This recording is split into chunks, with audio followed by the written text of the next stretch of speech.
troops and our law enforcement, and our thoughts and prayers that they come home safe. And also, if you can keep Jim Rinkle, who was an assistant fire marshal with us since 2011. He was currently the chief of Middlesex Borough Fire Department. He was a senior member of the International Association of Arson Investigators. He oversaw the juvenile fire setter program and knew everyone in Middlesex Borough for leading a helping hand, loved to do what he did. Jim leaves a wife, 2 children, and 2 grandchildren. Jim will be sorely missed by us in Middlesex County. Please keep him and his family in your prayers. Thank you. Pledge. Pledge allegiance to the flag of the United States of America and to the republic for which it stands, one nation, under God, indivisible, with liberty and justice for all. The notice of this meeting pursuant to the Open Public Meetings Act, NJSA 10:4-10 has been complied with and shall be entered into the minutes of this meeting. Roll call. Freeholder Arnwood. Here. Freeholder Kenny. Here. Freeholder Coppel. Here. Freeholder Nara. Freeholder Tamaro. Here. Freeholder Valenti. Here. Freeholder Director Rios. Here. We have some recognitions. Yes, one recognition recognizing Pulaski Day and the honorees. Is there a motion to adopt? Motion by Freeholder Valenti, second by Freeholder Tamaro. Roll call. Freeholder Arnwood. Yes. Freeholder Kenny. Yes. Freeholder Coppel. Yes. Freeholder Tamaro. Yes. Freeholder Valenti. Yes. Freeholder Director Rios. Yes. Is there anyone here for that? No. No. Okay. Correspondence? Each freeholder has been provided with a list of correspondence received by the clerk's office since our last meeting. This correspondence will be kept on file in the office of the clerk of the board for reference. Is there a motion to accept the correspondence? So moved. Motion by Freeholder Valenti, second by Freeholder Tamaro. All in favor? Aye. Opposed? Motion carries. Minutes for approval. Board of Chosen Freeholders regular meeting September 7, 2017 at 7 o'clock p.m. Is there a motion to approve the minutes? So moved. Second. Motion by Freeholder Valenti, second by Freeholder Tamaro. Roll call. Freeholder Arnwood. Yes. Freeholder Kenny. Freeholder Coppel. Freeholder Tamaro. Yes. Freeholder Valenti. Yes. Freeholder Director Rios. Yes. Reports of freeholders. Freeholder Ken Arnold. Thank you, Freeholder Director. From Business Development and Education Department, the Office of Arts and History. Last weekend, a public archaeology program was conducted at the house site of Thomas Edison near his Menlo Park laboratory. The Edison family lived in the home from 1876 until the early 1800s. The house was destroyed by fire in the 1920s, and nothing remains above ground of the structure today. The public was able to witness history being uncovered as the archaeologists located the foundation of the Edison home along with artifacts from Edison's time, including pieces of a marble fireplace mantle, doorknobs, ceramics, and glassware. The items are currently being cataloged and will eventually go on display at East Jersey Old Town Village. A Revolutionary War encampment will be held October 7th and 8th from 10 a.m. to 4 p.m. at East Jersey Old Town Village, 1050 River Road in Piscataway. Watch the village come to life as Crown and Continental forces take over. Also enjoy blacksmithing, cooking, and pottery demonstrations, a military weapons tactical demonstration, and a People of the Brigade fashion show. Join us for 2 days of family fun events and children's activities. Text Culture to 56512 for a complete schedule. This event is free of charge. From the Office of Economic and Business Development, our business summit held on September 8th at the Rutgers Visitor Center was a rousing success, attracting 200 business owners, entrepreneurs, government officials, representatives from nonprofit organizations, and chambers of commerce. The summit introduced the Middlesex County Resource Partnership, a team of economic development professionals who discussed resources and services available to businesses in the county. It also featured a keynote speaker who discussed cybersecurity risks. The office will hold future summits and webinars to educate the business community on various topics and ways this partnership can help them. From the Rutgers Cooperative Extension of Middlesex County, come see what 4-H has to offer this Sunday, October 1st, from 1 to 4 p.m. at the 4-H Youth Development Open House. Every Friday and Saturday in October from 7 to 11 p.m., join us for the fun and scary 4-H haunted house and hayride. Tickets are $5 each or $8 for two.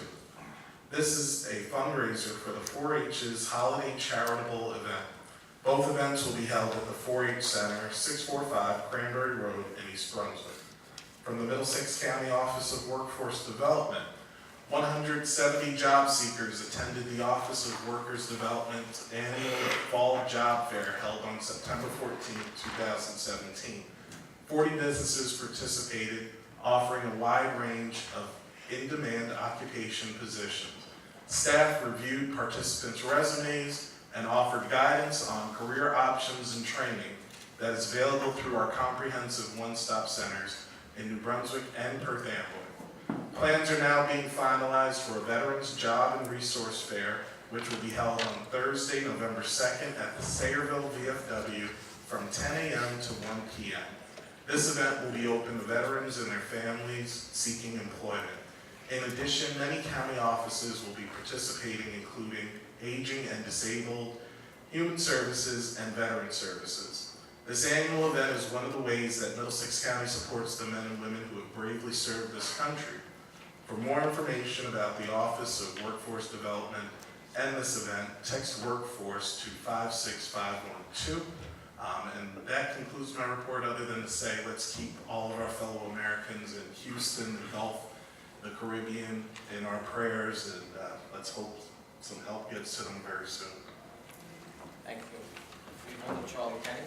Thank you, Freeholder Director. On our agenda, page 6, 17, 15, 40, I just want to point out that's the county's continued work with the city of New Brunswick in regards to the Livingston Avenue road diet to help improve the safety and walking abilities along Livingston Avenue.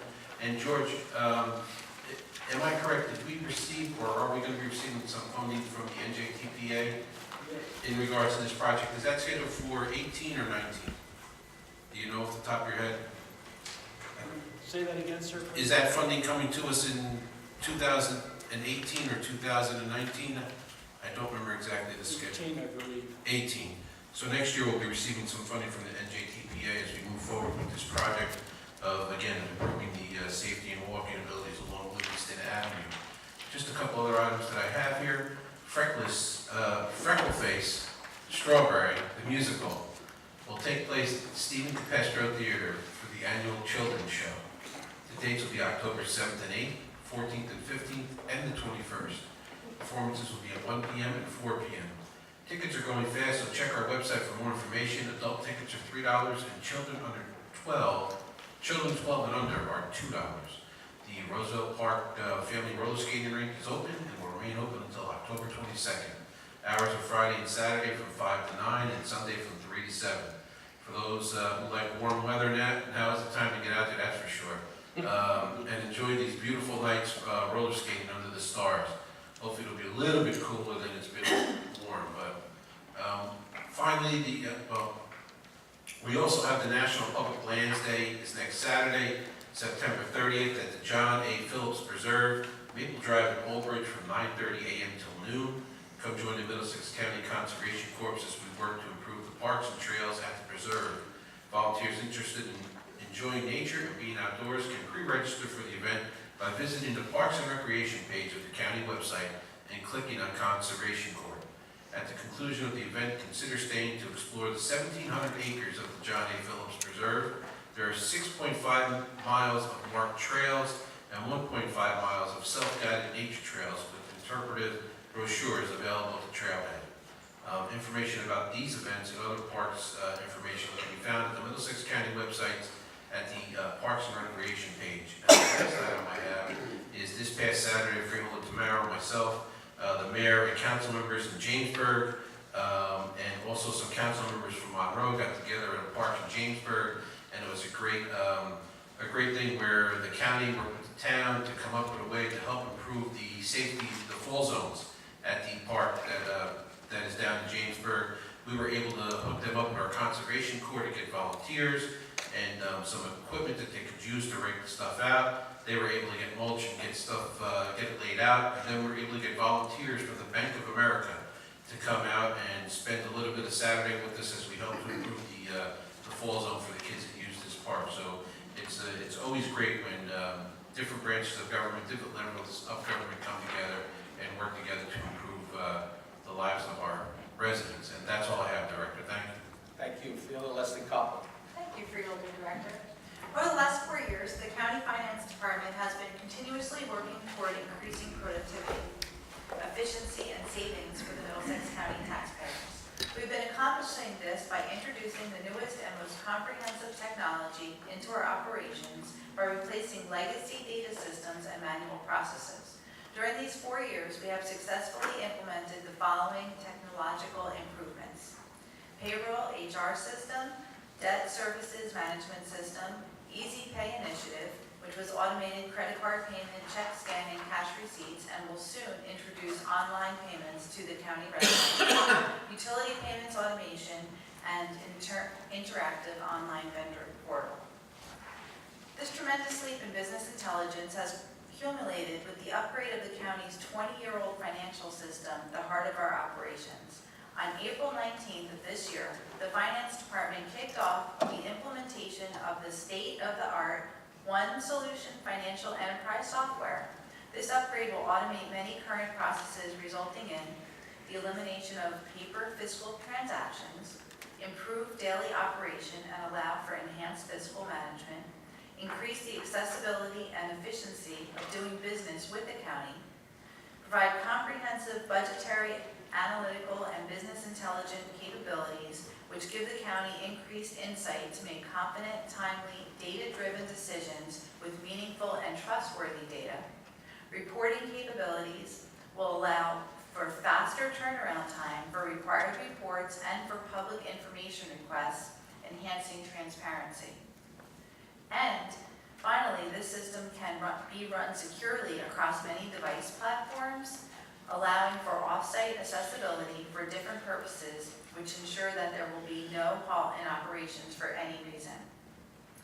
Above all of the aforementioned benefits, the most impactful is the immediate savings of $500,000 that would have otherwise been required to replace the IBM AS400 server the current financial legacy system operates on. Had we not migrated to the new financial system, this major expenditure would have had to occur in the next 6 months.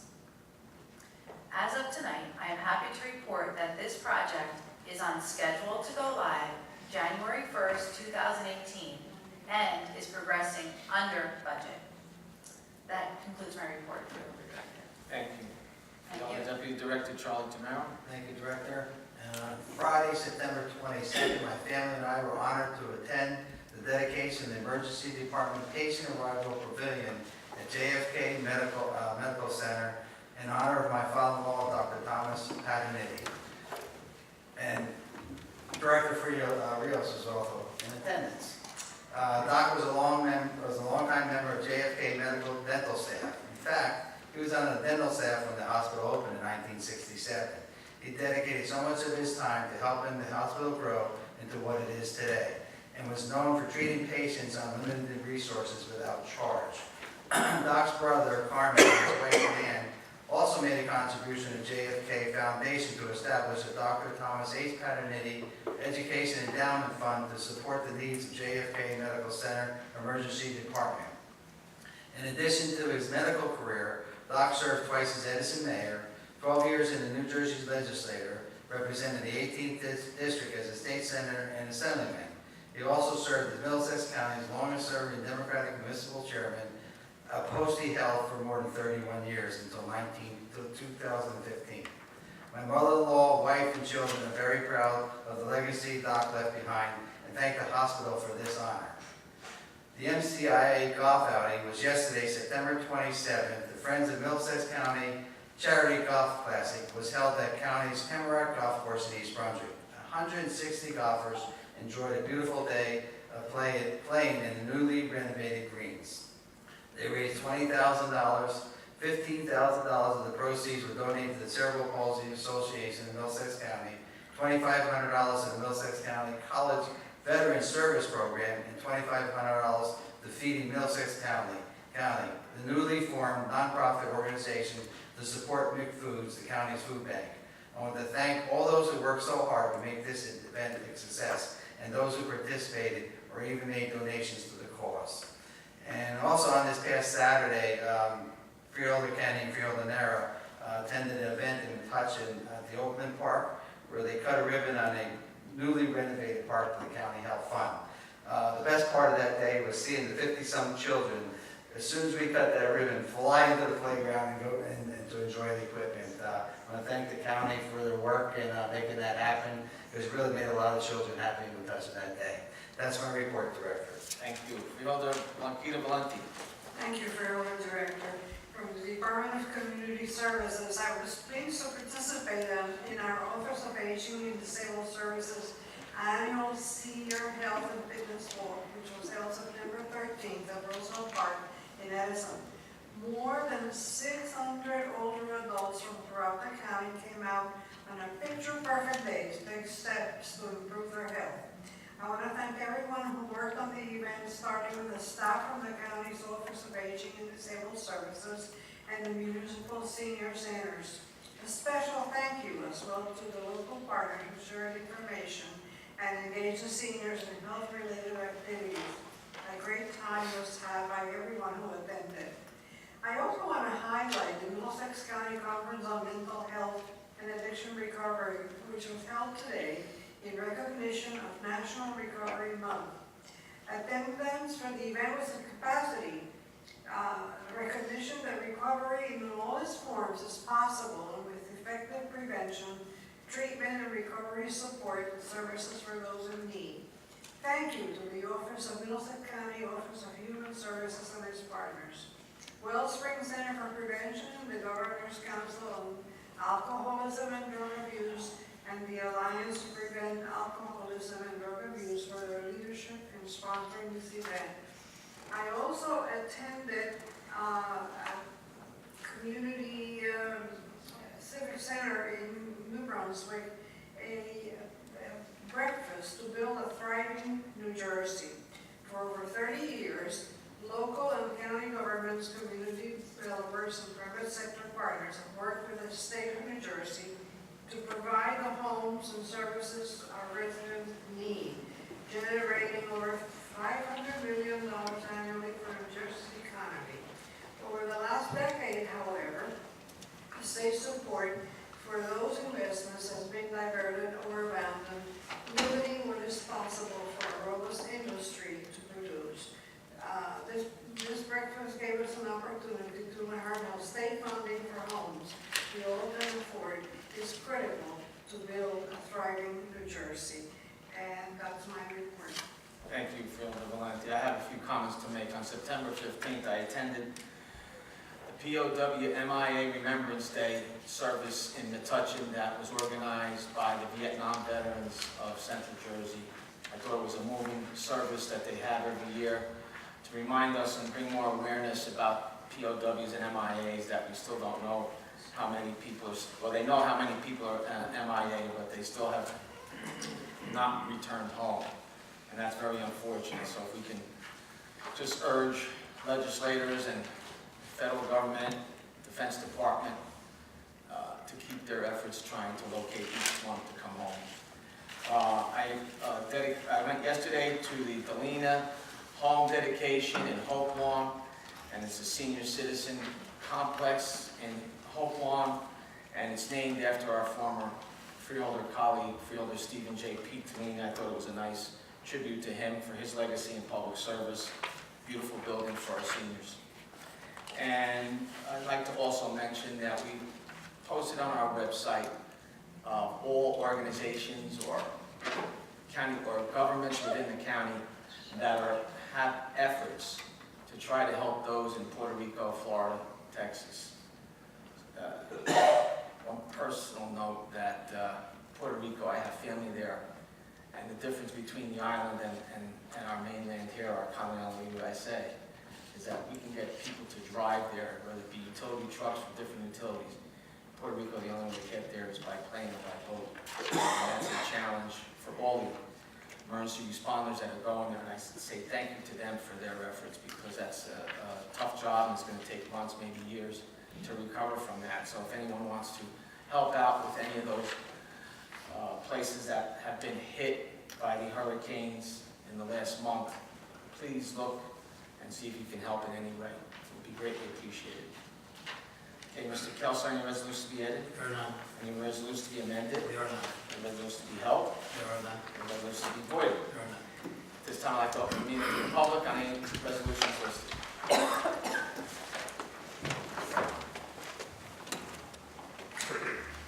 Please state your name and address, and you have 5 minutes. Good evening, Freeholders. Charles Stradville from New Brunswick. I'm the editor of the community newspaper, New Brunswick Today.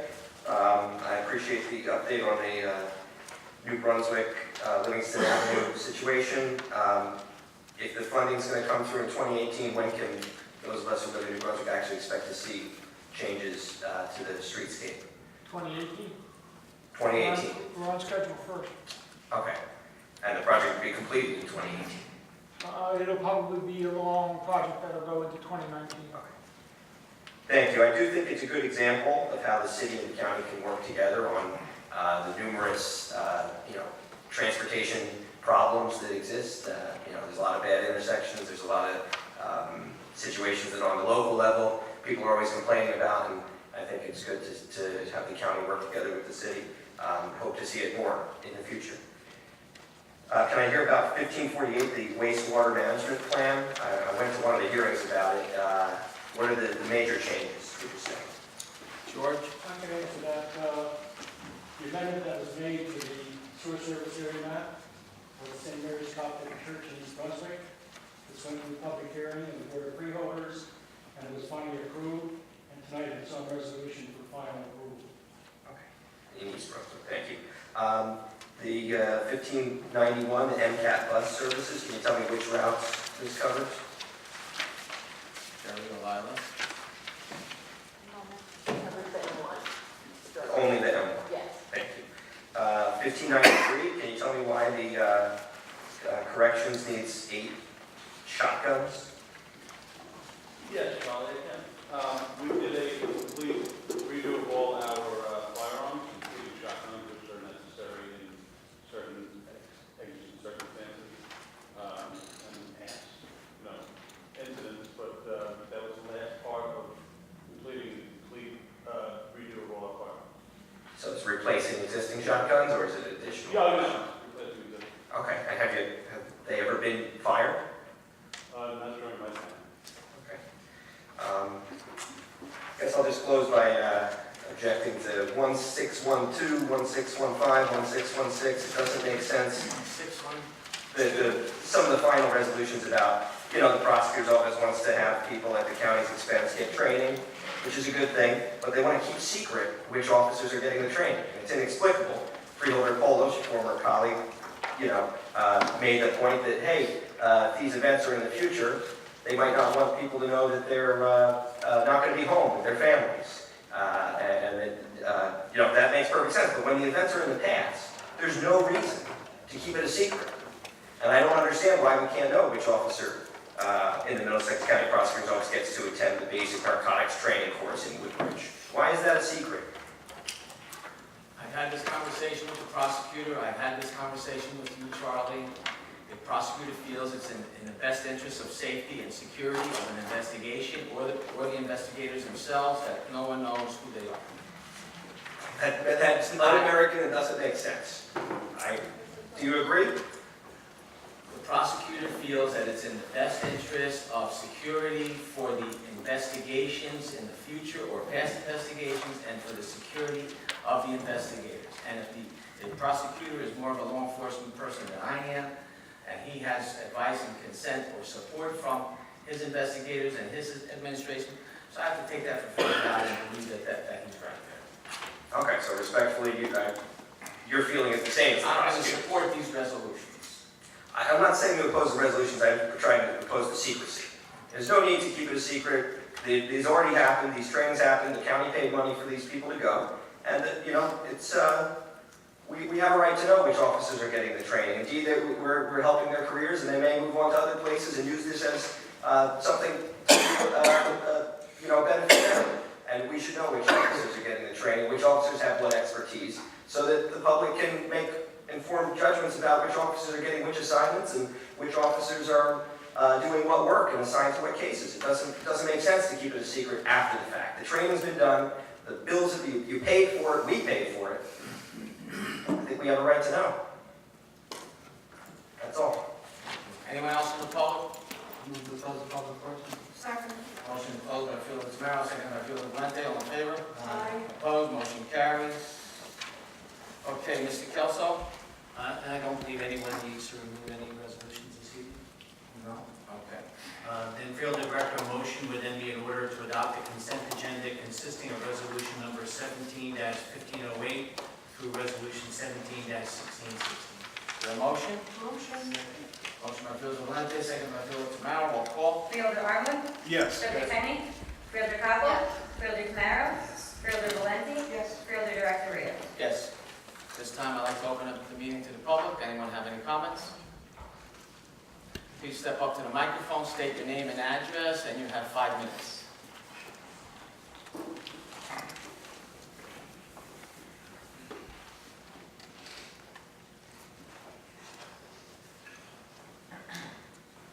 Virginia McGinnis, Melville Township. I'm just curious, does anybody know who's investigating animal cruelty complaints in Middlesex County? I've been trying to find the answer out since June 22nd. Joe or Mickey, would you be able to answer that question about who's investigating animal cruelty? I can answer the question. There's been some talk with the prosecutor's office about potentially taking that over, but it's still in the exploratory phases. Okay, well, since June 22nd, I've been open requesting Middlesex County SPCA, which is a charter in this county. Yesterday, I can't get answers from the prosecutor's office, DOH, or anything. You can most certainly give me a call tomorrow, and I will try The to... problem is, we have complaints and nobody's investigating. Animal cruelty and neglect complaints. Nobody. It's not a county responsibility to do that. It's the state SPCA, but they might be bringing that down to the county level. So I would have to explore it a little bit more and get back to you. All right, well, I've been trying to find out since June. From what I understand, and I spoke to Freeholder tomorrow on this back in June, the NJSPCA has been banned by the prosecutor's office from investigating. So therefore, no complaints are being investigated since June. No complaints. This is a concern. We as a county have a problem with animals. And I'll just name a couple. Colorado Regional Animal Shelter. Just pups. Fancy pups. We're failing big time. And now we're not investigating cruelty and neglect complaints? Those are governed by the state, aren't they, Joe? Right now, the state SPCA handles that, but there's some talking about the counties taking over that. So this is not finalized yet. What I'm trying to tell you, the state SPCA is saying they're banned from this county. By whom? I don't know By the that. prosecutor's office. Well, I kind of find that hard to believe, but all I'm going to say is at this point, I think the best is if, Joe, you can reach to the prosecutor tomorrow I will and work with follow her. up on this and get her name and number. Please. Now, the next thing I would like to say, again, I'm going back to animals because I'm an animal person, and we all know that.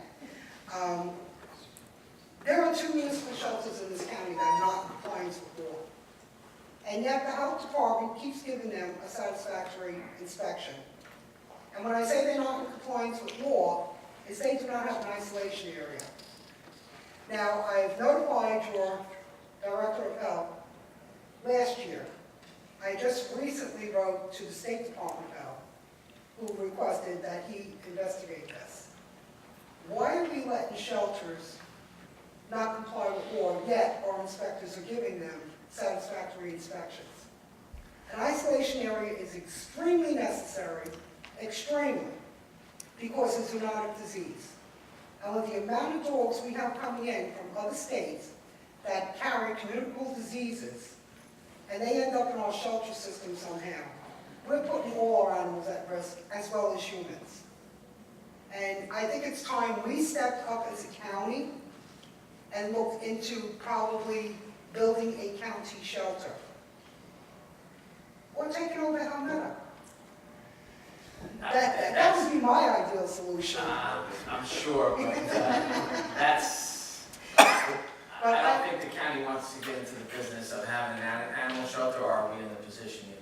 Well, I think maybe we should approach the NJSPCA, if you will, tell them to sell that building and go buy that building, so they have a shelter, because they don't even have a shelter. And that's pretty sad, that the state doesn't even have, they're gonna investigate complaints and pull animals, they have no place to put them. So I think there are things that we need to improve on when it comes to animals, starting with TNR. I think we need to start looking at TNR in this county. Thank you. Thank you. Joe, you'll get in touch with her. Yes, I will. Anyone else in the public?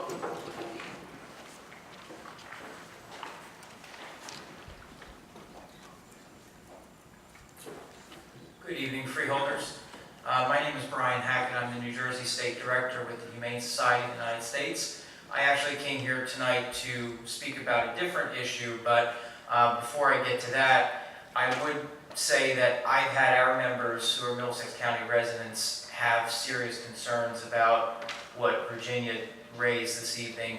I understand there may be some framework that's the county is looking at with the state in some way, but in the meantime, there's still a concern about these cruelty complaints being investigated, especially in a county as large as Middlesex County, geographically and population-wise. So certainly something I've been hearing about as well from our members here in the county. As a former resident of Middlesex County, born and raised here, I just recently moved to Burlington County. And last night, I had the pleasure of speaking at the Freeholder meeting there.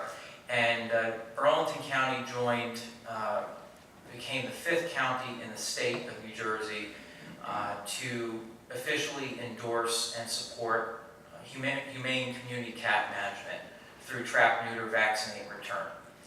And the reason I bring this up here, being a former county resident, seeing the need for it, caring a lot about the county, and seeing how successful it's been in so many other places, and seeing, by the way, that there's only 2 municipal shelters in the county. We have a serious need in this county, and there is not enough infrastructure to address it. And I would like the Board of Freeholders to understand that a trap, neuter, vaccinate, return policy is a very smart, proactive way to deal with community cats.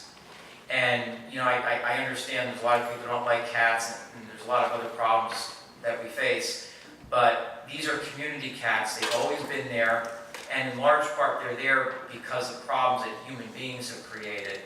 And if you look at the statistics and you look at how these programs have been implemented, here's a staggering statistic. Please listen to this. In the state of New Jersey last year, over 15,000 animals were euthanized. Now, for a state with 9 million people, that's not terrible, although that's 15,000 lives that could have perhaps found a home or been saved. 97% of that figure were cats. Now, what does that tell you? It tells you that we have a cat issue, but a problem is people in how we address that situation, because a lot of those cats coming into shelters, and again, Middlesex County only has 2, Edison and Old Bridge, sadly, that are dealing with an overpopulation, this influx. They're dealing with this, and they're just trapping and euthanizing cats, and it's trapping and euthanizing over and over, and it's not fixing the problem. Not Edison. They're doing the program. Well, Edison, yes, that's good. I'm glad they do, and they have a great group of people there. But we're talking about 24 other towns. Old Bridge just passed the TNR resolution. We worked with them on that. We're very happy that they did. But there's still 23 other towns and a lot of other cats being taken in. These are feral behavior cats. They're not adoptable. They can't be sitting in a shelter for 7 days. as you know, serve from, sounds like you know, the shelter there. Problem cats and Edison took care of it. Yes, but you know, if Edison is the only one doing it and other cats are around, then Edison's got to deal with it. It's got to be a comprehensive approach. The Burlington County Freeholders just did it last night. Essex County did it. If these counties can do it, Middlesex can do it. And HSUS is more than willing to put our resources and our experts to work with your county health department. All we're asking for is a county resolution that supports and endorses this, that local towns can look at it and say, this is something the county supports, we should do it in our municipality. All these other counties are doing it, hundreds of towns in the state, it's catching on. It saves a lot of money. If you look at places where this was done, we're in a time of crunch budgets, you know, increasing taxes, everything, a lot of expenditures happening, a lot of needs. We saved one town nearly $50,000 in 7 months. It's a truly beneficial, proactive, good program, and I hope the county will look into it. And lastly, I want to close on another hopeful, positive note. Freeholder Rios, part of my appearance tonight, HSUS is working with the government of Puerto Rico to address the humanitarian crisis there, which also affects people and their animals. We will be working with some of the, to conclude my remarks, we'll be working with some of the highest need shelters in Puerto Rico starting tomorrow, and St. Hubert's and Morristown will be a hub for these animals coming in from Puerto Rico, which will be distributed to shelters that have space in other states to take them. It's a big humanitarian effort for Puerto Rico, so thank you for mentioning that. And anyone who's interested in helping or donating can look us up at humanesociety.org. Anyone else in the public? A motion to close? I believe I'd like to. Motion second. You can reach it to the clock. Thanks. Thank you, Freeholders. It's good to see you. I thank you for, first of all, I love cats, and I think it's an issue. There is an issue, and it needs to be looked at in a smart way, a comprehensive way. Second, I think people need to do all they can to help our brothers and sisters in Puerto Rico, and I was glad to hear that there's something on the county website that can direct people in the right direction, and I hope that our newspaper will work to share that with people. I'm disappointed to see nothing from the sheriff about the many scandals in her department. I gave you guys a meeting off. I didn't come to the last meeting. I watched it. I didn't see any sheriff talk or sheriff appearance here, and I don't see it here tonight either. But I guess we can't expect anything from somebody like the sheriff, because the Middlesex County prosecutor also behaves in the same way, doesn't come to these meetings, and not only did he repeatedly fail to comply with the state financial disclosure requirements, but he also needs to answer for this. I'm going to give you guys a copy. Should have enough for everybody. This is the write-up that I found on the internet about the false statement made regarding the death of Daniel Nagahama of Edison. He died on June 2nd. But you'll notice at the very bottom of this report, it notes that the press release had a false statement. The press release said that they hadn't used force, but indeed the use of force reports indicate they used a chemical or natural agent during their encounter. And so I think the public deserves an answer. Why did the Middlesex County Prosecutor's Office lie and put out a false statement? Is that why James O'Neill is no longer with the prosecutor's office? I can't answer why he left. I don't know.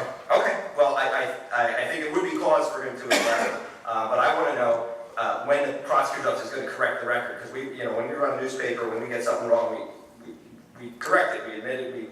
We correct the record. If anybody has corrections, feel free to share them with us, and we will get the word out. But the prosecutor's office needs to hold themselves to at least that standard, and they are not. I would like to follow up about some of these scandals. There's nothing about the undersheriff.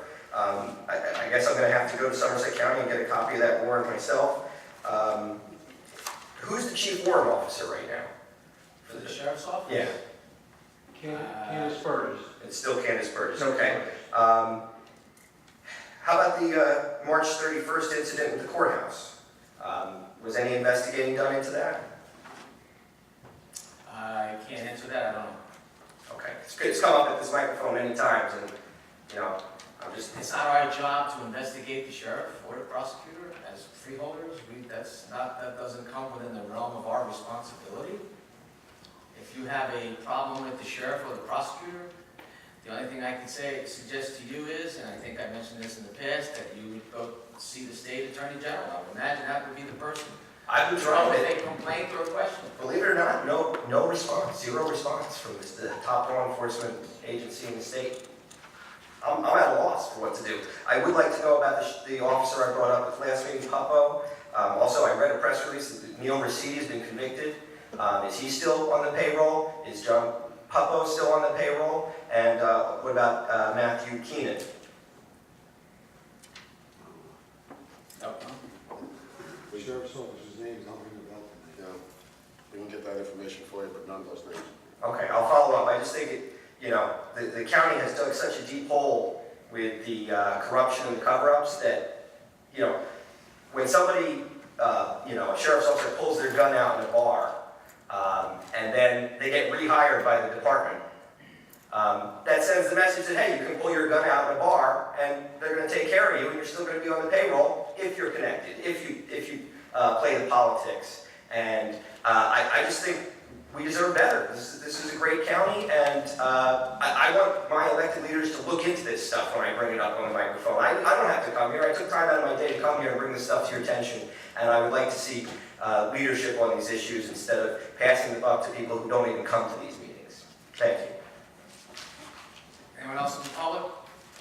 Move to close the public portion. Second. Motion closed by Philip Demaro, second by Philip Valente, all in favor?